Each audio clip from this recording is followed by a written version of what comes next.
the guy that wouldn't allow me to work for free, the guy that I hired, the guy that I followed, then made me a 50-50 partner. Who better to invest in than yourself? He kicked me out the front door. I came in the back door. He kicked me out the back door. I dug a tunnel. And I said, I am going to hire you to be my asset protection attorney. When did you realize that you weren't just surviving in the field, but you were actually shaping it? I listened to your story. You go to Noble Law School, you get an MBA, you're teaching business law while still a student. What were you trying to get ahead of, or were you trying to outrun something? I think it's just that fire in the belly. And, it's crazy when we talk about it. It's not the kill. It's the journey. It's the hunt. I love starting things from scratch. I love doing things. I love moving the needle, and I love completing things. Obviously, when you complete something like, finishing a semester, becoming an attorney, making some money, it's great because that's the scorecard. It's told you, hey, you've done something well. But I love the hunt and I love the journey. To me, that's the most important part about it. Got it. And I want to talk about, I went to Columbia Law, and I went to Greenberg in Miami, and I worked taking companies public. And one of the, we were working, taking Coral Gable Savings and Loan public. And the banker on the deal from Raymond James said, hey, anybody want any stock? Coming out at 10 and opening at 18, 19, because they were coming out at 50% of book value. So I'm like, dude, I'll take 4,000 shares. So it opens at 19. I'm like 36,000, and my starting salary at Greenberg would have been 72.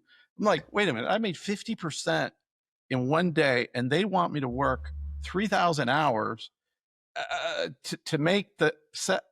And then I came in, I was so happy the next day, and the Greenberg or the guy from Raymond James looking down at his shoes. I said, dude, you just made him money. He said, no, I talked to the lead partner, didn't think it was kosher. He made me cancel the trade. And at that minute, I said, law is a business, and there's easier ways to make money, but you were able to take your entrepreneurial drive into law. If I had figured that out, maybe I would have stayed. But before getting into the story of how you really got started, I just want to know what drew you to asset protection. I never learned any of that in law school, and most lawyers say it's a niche that doesn't even exist. But what attracted you into like, hey, I'm going to be an asset protection? Yeah, so growing up, because I was close with my uncle, who was the personal injury attorney, if you would have asked me, I probably would have said I was going to be a personal injury attorney. I never heard of asset protection in my entire life, like most people. When I was in law school, my parents and my uncle actually used an asset protection attorney for themselves to protect their assets. And that was the first time I ever heard about asset protection. But when I heard about it, I knew 110% that's what I wanted to do. And the reason I knew I wanted to do it was, number one, it was the perfect marriage between business and law. Because doing asset protection, of course, you work with doctors and school teachers and professional athletes and celebrities, but the majority of the clients are the high net worth or really any business owner. So to me, it was the perfect marriage of business and law. And number two, I really felt like I was making a change and helping people. When I go to work every day, no matter what I'm doing, I always say to myself, I want to do three things. Number one, I want to help people. Number two, I want to have fun. And number three, I want to make money. And if I can do those three things, I'm happy. And I looked across the world and I said, in every city, there's hundreds of lawyers trying to find a way to take your money that you worked your entire life for. But maybe there's 5 or 10 guys in the entire country that help you protect it. So to me, I loved that I was making a difference, helping people. I mean, it's like, the school teacher, she works her whole life, 20, 30 plus years. She saves up. She has a couple $100,000 in the bank. Her son takes her car and gets in a car accident. Well, because the car is titled in her name, she gets sued and loses everything. So I thought it would be nice, instead of, trying to find a way to take money, to help people, keep it. And I always joke, I always say, I am the lawyer that hates lawyers. That's funny. Well, you early on identified a guy named Arnold Goldstein, and at some point you went to him with a very creative offer to basically work for free. Tell us why you did that and what happened, and tell us about this relationship with Arnold. Sure. So, when I decided and I knew for a fact I wanted to do asset protection, well, there's only two ways you get into asset protection. Number one is you educate yourself, and number two is you have a mentor. And being that it was such a niche and there was only 5 or 10 really big guys across the country, I didn't want to wait. So I first started by educating myself. I read anything and everything I could online. I bought any single book that I could read. And I just really educated myself as much as I could. While I was doing that, I tried to identify people that could mentor me. And I reached out to several of them. Most of them I didn't even hear back from. But Dr. Goldstein, he was the one who did asset protection for my parents and my uncle. And I was living in Fort Lauderdale at the time, and he was in Boca Raton. And, I scheduled a meeting with him, and he knew of me because he knew my parents and my uncle, but he didn't know me. And, I'll never forget, I looked on his website. He was wearing a blue suit and a red tie. So I put on a blue suit and a red tie. I figured the guy must like it, and I went in for my meeting. Again, he had no clue why I was coming. So I went into his office and we spoke for about an hour. We had a great conversation. And I said to him, I said, look, I want to work for you. And, he looked at me and pretty much said, look, I know you'll be great. He said, but you see that lawyer over there? And he pointed me to an office. He said, I just hired that lawyer and I can't step on his shoes. So I can't hire you right now. So I said to him, I didn't need the money. I had other businesses. I was making money, outside of law. So I said to him, I said, look, you don't need to pay me. How about this? Let me come work for you for free for 6 months. And if I'm not the best lawyer you've ever had, let's shake hands and go our separate ways. Sounds like a great So offer. I left happy as can be because in my mind, I was wrong. But in my mind, I thought I had a job. This was going to be like, if you wanted to play basketball, this was getting coached by Michael Jordan. So I left the office. I did all the right things. I sent him a handwritten thank you note that I FedExed to him. I followed up. And about a month later, he finally told me, I'm sorry, I can't hire you. And I said, what do you mean you can't hire me? I said, I'm working for free. And he said, listen, I know you'd be great, but again, I just hired this guy and I just can't step on his toes. So I said to myself, okay, he won't let me work for free. What am I going to do? When I came up with the idea, I said, listen, who better to invest in than yourself? I said, no problem. Here's what I'd like to do. He kicked me out the front door. I came in the back door. He kicked me out the back door. I dug a tunnel. And I said, Dr. Goldstein, I am going to hire you to be my asset protection attorney. How old were you? My low 20s. Jeez. And I'll never forget the two things he said to me. He said, number one, you already know what you're doing because I had spent a lot of time educating myself. And he said, number two, you don't have any assets to protect. And I said, I don't care. I'm going to hire you. So I wrote him a check and I hired him. And now I got to meet with him to learn and also build a relationship with him. Now, if you fast forward, back then, every year there was a seminar once a year, and I believe it was in Vegas at the time. Okay. I ended up taking over the seminar, and I would do it in Zurich, Switzerland, Liechtenstein. But when there was the seminar, I'll never forget, I called his secretary and I found out what flight he was on, what hotel he was staying at, and all the information. And I booked the same flight, I booked the same hotel. So I show up at the airport, he's getting a coffee, I'm getting a coffee. We take a ride to the hotel together. We're at the hotel, we have breakfast together, we have lunch together, we have dinner together. And we're there forming this relationship. And while we're there, we said, wait a minute. In the whole country, there's like 20 people who showed up at this conference. And that doesn't even mean they do what we do. Maybe 5 of them were big. And right then on the spot, we created the National Association of Asset Protection Attorneys.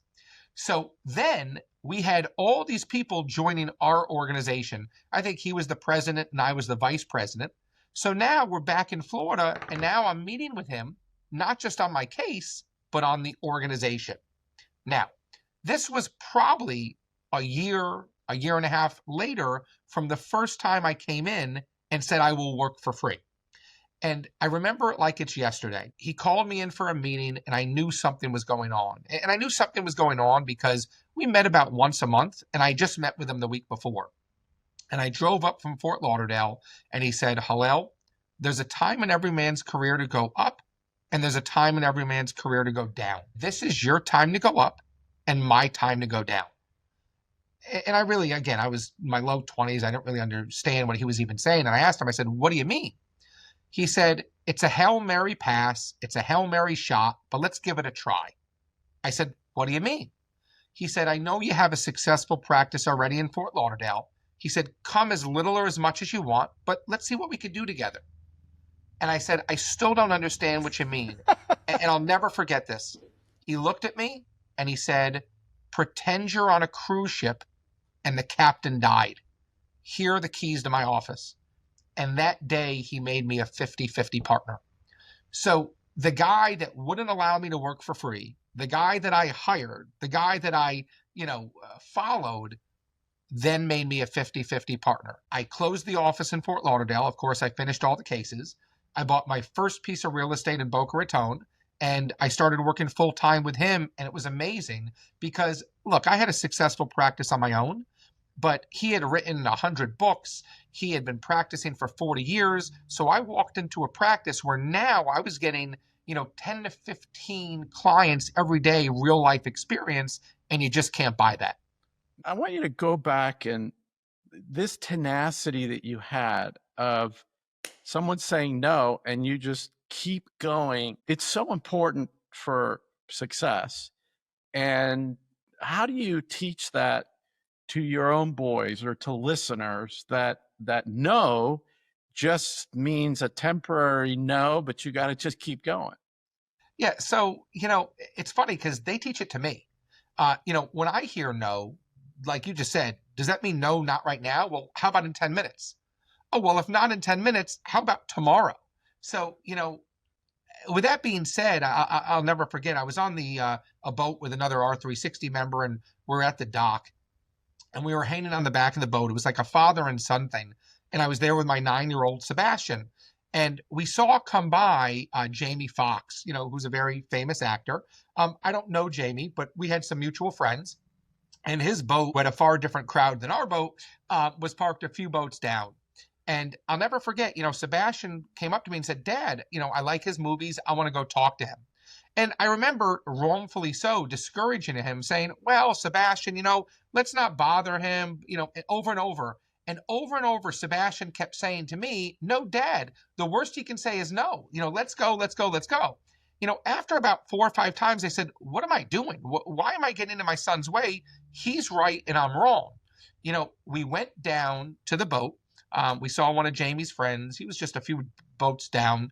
And we said, hey, my son's here. This is Sebastian. He's a very big fan of Jamie. Do you think that we can get a picture with Jamie? And the guy was very nice. He said, okay, let me talk to him and just ask him. And about 2 or 3 minutes later, the guy came back with Jamie. And I said, hey, Jamie, this is Sebastian. He loves your movies. Would you mind taking a picture? And Jamie looks at me, couldn't have been nicer. He said, a picture? He said, walk up the stairs and get on the boat. And me and Sebastian went on the boat, and he spent a lot of time with Sebastian, taking pictures, taking videos, talking about movies. And, I'm not afraid to say, I was wrong. Sebastian was right. But he was the one who told me, Dad, the worst he could say is no. Wow, that's great. And going back to Goldstein, like what else did he teach you? Like obviously you spent a lot of time with him. He was like the number guy in the field. So what, like beyond law, if you think about life, loyalty, legacy, what other things did you learn from Arnold? Oh, I mean, everything. There's probably, I could count them on my hand, maybe 5 guys or so that really have been mentors to me. He was like a father to me. We'd go boating every week, have brunch every week, dinner every week. I mean, super, super close. And he taught me a lot. He wasn't just an asset protection attorney. In fact, you probably remember this was before LegalZoom. He created a company called Easy Legal. So you used to be able to go to Office Depot or Staples and buy a one-page will or a one-page lease. So that was his company at 100 employees, working next to us at the law firm. So he was a business guy, one of the brightest minds I've met, but he was also a good person. He taught, business law, which got me into teaching business law. So it was all about giving back. He would donate, so I would team up with him and I would donate. And, he really just taught me about, being a good person and also, family and legacy. We would always talk about, when you're talking to financial advisors, Northern Trust might call you in one year and say, hey, we made you 7% on your money, and they give you a rubber chicken. And then, US Trust calls you in the next year and they say, hey, we made you 8%, and they give you a steak. And we would always say to each other, but what do you know about our families? What do you know about our wives? What do you know about our kids? So, it was far much more than just law and asset protection. It was law, it was business, it was life, it was family, it was, donating, it was teaching and giving back. Really just a great person and a bright mind. And how long did the partnership between you guys last? Yeah, so we were partners for years. Unfortunately, he passed away, and that's the only reason why we're still not partners today. But it lasted for a few years, and then obviously he was much older than me. He passed away. And you stayed, and did you take over then the practice? Yeah, so we owned the practice together, and we owned the publishing company together. So what I did is, I bought his 50% of the practice from the estate. I bought his 50% of the publishing company from the estate, and then I grew it from where it was, then to where it is now. And when did you realize that you weren't just surviving in the field, but you were actually shaping it? Because you started writing books, you were speaking all over the country, and now, like, you became Arnold, really. Yeah, I mean, look, we learned a lot from Arnold, and we wrote books together. But when I started getting contacted to go speak, 50, 100 times a year all across the country, and they wanted to pay me to do it, I said, okay, wow, this is nice. We helped rewrite some of the laws for one of the countries. So it really just slowly happened over time. And I'm just curious, like, have you ever thought, like, obviously from like day one, you wanted to be a lawyer, but if you hadn't got into the law, what would you have done instead? Just curious. You it's funny you ask that question, because believe it or not, I do believe, and I don't say this in a bad way, I do believe that the law stunted my growth. Not that I'm upset where I am. I'm thankful. I'm grateful. But, I think that I had something inside of me that said, hey, because I always said I wanted to be a lawyer, because I went to law school, I think I felt when I got out of law school, I had to practice law. And, I've been successful, thank God. But I think if I didn't practice law and I just went into any business, I think I probably would have been 10 or 100 times more successful. So I love law. I have no regrets, but I do think if I went into just business versus the business of law, I do think I probably would have been more successful.